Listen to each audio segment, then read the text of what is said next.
Ok, muito provavelmente você não esperava assistir um vídeo assim, muito menos ver um título dessa forma em um vídeo meu. Afinal de contas, todo mundo sabe que eu sou um ferrenho defensor da Santa Igreja e sou um defensor das tradições. Entretanto, essa minha defesa racional e lógica não me impede de julgar a realidade pelo que ela se apresenta. E a grande verdade é que as igrejas hoje se tornaram instituições de zerar quilometragem de mulher rodada e de criar homens fracos. Isso é verdade, como a gente vai ver aqui nessa matéria. Eu quero trazer essa matéria aqui para vocês. É uma matéria muito triste, mas que mostra muito bem o ethos da igreja de hoje. Tá bom? Então vamos lá. Saiba por que este homem perdoou a esposa após ela ter engravidado de outro.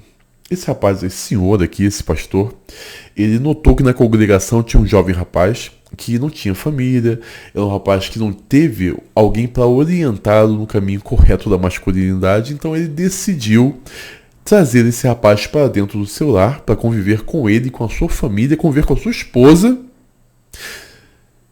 esperando assim orientar esse rapaz corretamente sobre o que deve ser um homem, qual deve ser o papel do homem na sociedade. Só que ele não ponderou que não se faz isso. Você nunca fica levando homens para ter contato com a sua esposa. Eu não estou de forma alguma dizendo que a culpa é dele unicamente. Entretanto, a gente precisa ser realista. A culpa é desse cara, ele tem total culpa nisso. Claro que a mulher não tem caráter. A mulher é uma mulher maldita que, se fez isso nesse momento, ela faria em qualquer outro momento. Ela apenas viu nessa situação a oportunidade de fazer o erro dela. Então ela acabou engravidando desse rapaz com quem ela adulterou. Contou pro marido, afinal de contas, ela não ia ter como esconder isso durante muito tempo. E ele perdoa ela e continua junto. A grande questão é que existe toda uma pressão na igreja hoje de que se você for traído, e é dito principalmente quando é a traição da mulher, né? Você tem que perdoar e continuar junto com ela como se nada tivesse acontecido. Entretanto, isso é uma grande mentira. Existe uma diferença muito clara entre perdão e continuar junto. Perdão é nossa obrigação teológica, nós temos que perdoar, mas o perdão não significa em momento algum livrar a pessoa das consequências dos seus atos. Você deve sim perdoar para que você se livre de um peso emocional. Entretanto, a pessoa precisa sofrer as consequências disso. Por exemplo, quando Cristo crucificado perdoa o ladrão da cruz, o ladrão encontrou salvação, ele foi perdoado de fato. Entretanto, ele perdeu sua vida na cruz. Afinal de contas, ele necessitava pagar pelos seus erros. Então, existe todo um movimento hoje de você borrar esses limites, como se perdoar fosse obrigatoriamente continuar com a pessoa como se nada tivesse acontecido. Isso é extremamente falso. E uma coisa muito importante também que a gente tem percebido nas mulheres da igreja. Elas vão se aproveitar do seu perdão, mas não existe de fato arrependimento. Muitas vezes o que vai existir é remorso.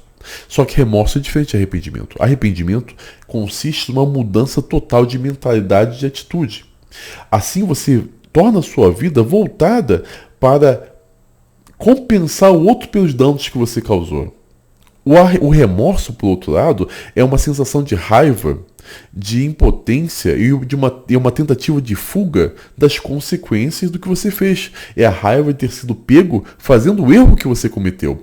Então, por isso me chama a atenção que essa moça essa senhora até, só tenha se arrependido quando ela descobriu que ela estava grávida.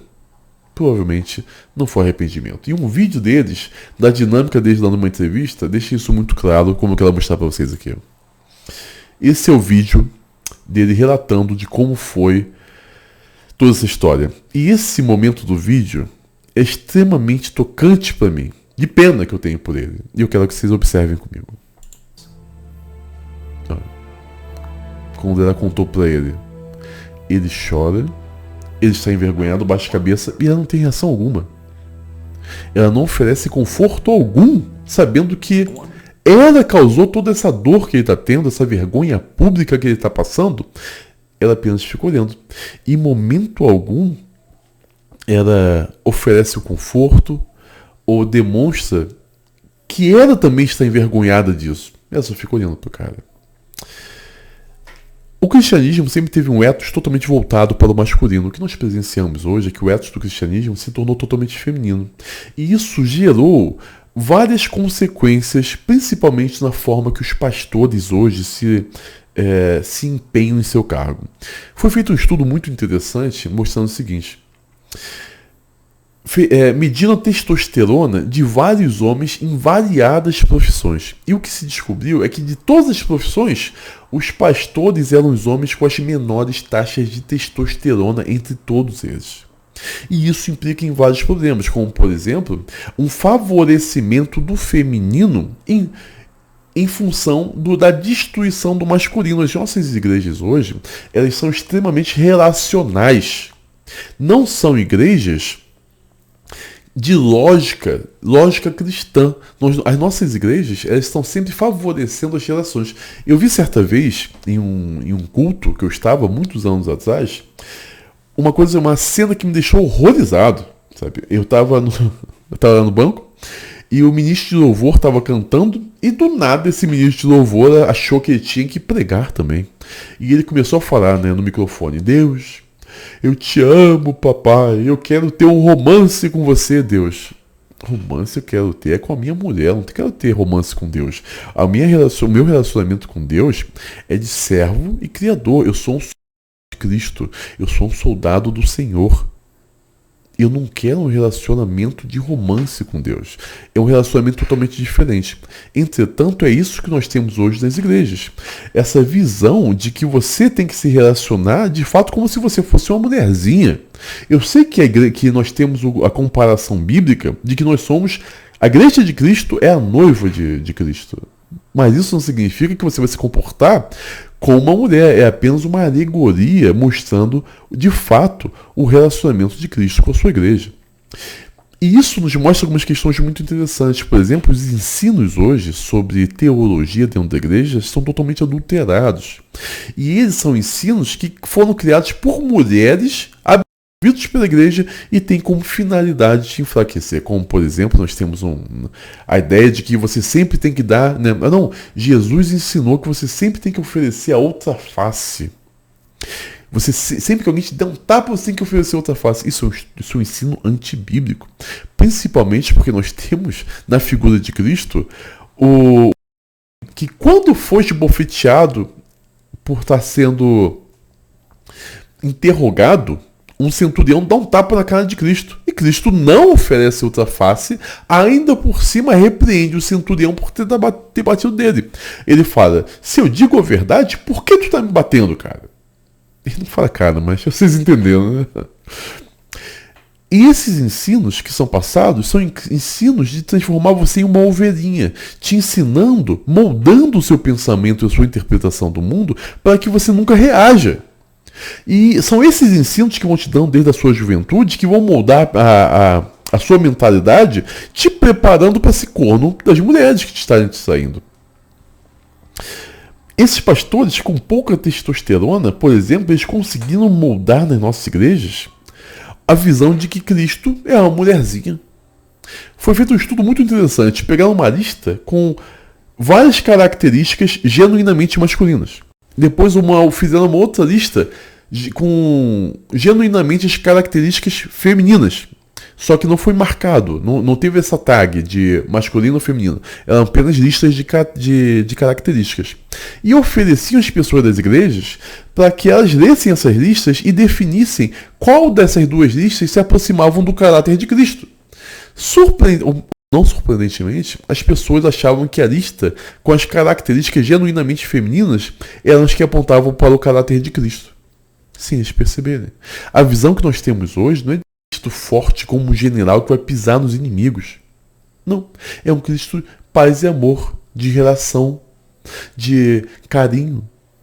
E Cristo não é isso biblicamente. Tanto é que a Bíblia diz que os nossos relacionamentos de matrimônio, eles devem espelhar a relação de Cristo com a igreja. De que o homem tem que se sacrificar pela esposa como Cristo se sacrificou. Ótimo. Eu concordo com isso. Só que, da mesma forma, a igreja tem que viver em servidão a Cristo, como a mulher tem que viver em servidão para o seu marido. Mas por que isso não é dito? Por que simplesmente se esqueceram disso? Uma outra coisa que esse feminismo evangélico conseguiu trazer para dentro das igrejas é a ideia de que o líder A Bíblia inegavelmente coloca o homem como líder. As feministas falaram a verdade. O homem é o líder da relação. Entretanto, ele exerce a liderança servindo a mulher dele, servindo os filhos, servindo os amigos. Não. Se a nossa relação deve ser baseada na relação de Cristo com a igreja, Cristo não serve a igreja. Um homem não tem que servir sua mulher. O homem não exerce liderança alguma sendo servidor. A gente precisa abandonar esses ensinos errados. Isso tudo culmina em que as mulheres estão indo para a igreja não com uma forma de arrependimento genuíno do passado que elas têm. Não, é apenas um momento que elas querem encontrar um pobre rapaz que vai honrá-las. Isso é uma coisa muito dita nas igrejas. As mulheres rodam no carrossel a vida inteira, fazem todos os comportamentos aberrantes que elas tiveram e depois querem voltar para a igreja querem entrar na igreja para encontrar homens que vão honrá-las, dar um nome para elas e cuidar delas como se elas fossem extremamente virginais. A mulher pode se arrepender. Eu não nego isso. Existe arrependimento sincero, eu creio nisso. Entretanto, existe uma diferença muito grande, mais uma vez dizendo, da mulher que foi enganada. Ela foi enganada, né? Pode acontecer. A mulher foi enganada por um cara, entregou virgindade para ele. Não deve acontecer, mas pode. E a partir daquele momento ela viu, eu nunca mais vou me relacionar com homem algum, agora eu vou me guardar pelo meu marido. Eu acho correto isso. Teve um cara que passou pela vida dela, ela teve o erro com esse cara e depois disso ela mudou totalmente seu comportamento. Não é o que nós vemos hoje, que a mulher roda anos e anos e anos com centenas de caras diferentes e depois fala, agora eu tô vendo que eu estava errado.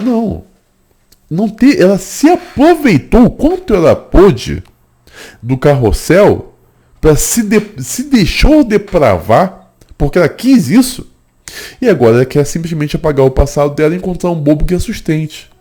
Isso é errado. Felipe, as mulheres então que se arrependeram não podem casar? Pode casar com quem ela quiser, mas com os meus filhos, com os meus amigos, com os meus alunos, com as pessoas que me assistem, não. Se ela teve a liberdade de fazer a escolha dela e ela fez a pior escolha possível de ficar com um monte de macho, ok. Não existe obrigação alguma de um bom rapaz dar nome para esse tipo de mulher. Honrada. Isso simplesmente não pode acontecer. Se a mulher fez tudo de errado na vida dela, o problema é dela. Só que o rapaz, da mesma forma que ela teve o direito de escolher os caminhos dela, o rapaz também tem que ter o direito de escolher os caminhos dele. A gente não pode simplesmente dizer agora para esse rapaz, envergonhá-lo, de que ele tem sim que casar com essa mulher, que ela está arrependida. Não, cara. Você tem que entender isso muito claramente. A mulher aprontou, não serve para um relacionamento mais. Principalmente porque nós sabemos aqui que o relacionamento sem compromisso, de exo sem compromisso, cobra um preço emocional gigantesco nas mulheres. Como, por exemplo, a possibilidade do casamento dar certo depende totalmente de quanto essa mulher rodou na vida. A mulher que rodou muito tem a probabilidade de quase 90% de não funcionar dentro de um casamento e isso vai terminar na separação. E a igreja, hoje, os pastores vão botar a culpa em você, cara. Eles não vão ver o lado da mulher que está fazendo coisa errada. Eles não vão ver os erros que a mulher cometeu na vida que influenciaram diretamente a separação. A culpa vai ser dada sobre você. E esse é o problema, por isso você não tem que se relacionar com esse tipo de mulher. Você não tem que se relacionar com mulher promíscua, cara. E se foi promíscua no passado, não serve mais.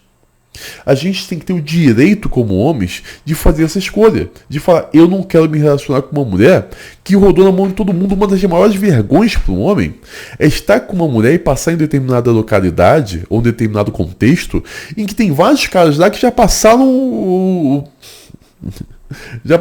nela. Sabe? Isso é uma vergonha para o homem. Isso não é uma atitude masculina. Você não se torna mais masculino se relacionando com uma mulher como se você fosse o salvador dela. E isso simplesmente não funciona dessa forma. O homem tem que ter a dignidade de falar, eu não quero isso, eu não mereço isso. Eu não mereço essa maldição, esse BO na minha vida, esse rabo de foguete. Eu quero alguém para mim que tenha se preparado a vida inteira para ser a minha esposa. Hoje em dia nós estamos valorizando muito mais a mulher que errou a vida toda do que a mulher que se manteve íntegra. São pouquíssimas. São muito poucos. Menos de 1%. Mas tem, pelo menos tem. E se você não acha esse tipo de mulher e você tá na igreja, cara, você precisa aprender a viver bem e satisfeito sozinho. Você precisa aprender a viver feliz com a sua própria companhia, sem a dependência de uma mulher. Se não aparecem mulheres boas, você não tem que deixar o seu medo de solidão te levar a se envolver com uma mulher extremamente rodada. Como homens, nós não podemos aceitar isso. O poder de um homem está em falar assim: não quero esse tipo de mulher. Ah, mas por quê? Eu não quero. Você não é cristão? Sou, e eu tenho o direito de falar: eu rejeito esse tipo de mulher. Não quero na minha vida. Não quero esse BO. Eu quero alguém que tenha se guardado.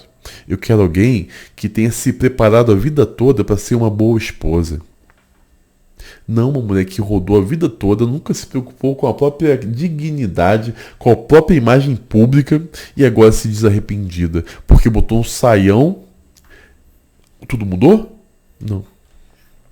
Se a mulher entregou a coisa mais importante que ela poderia, que é a sua virgindade, para um outro homem, que hoje em dia não significa nada para ela, essa mulher precisa sentir o peso das escolhas na vida dela. Você não é salvador desse tipo de mulher. Salvador é Cristo, não é você. Você não precisa resgatá-la, dar um nome a ela. Você não precisa de nada disso. Você precisa de uma boa mulher que cuide de você.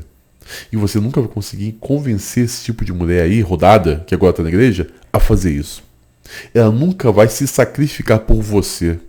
Ela nunca vai dedicar a vida dela a te fazer feliz. Não caia nesse erro, pois muitos homens estão caindo.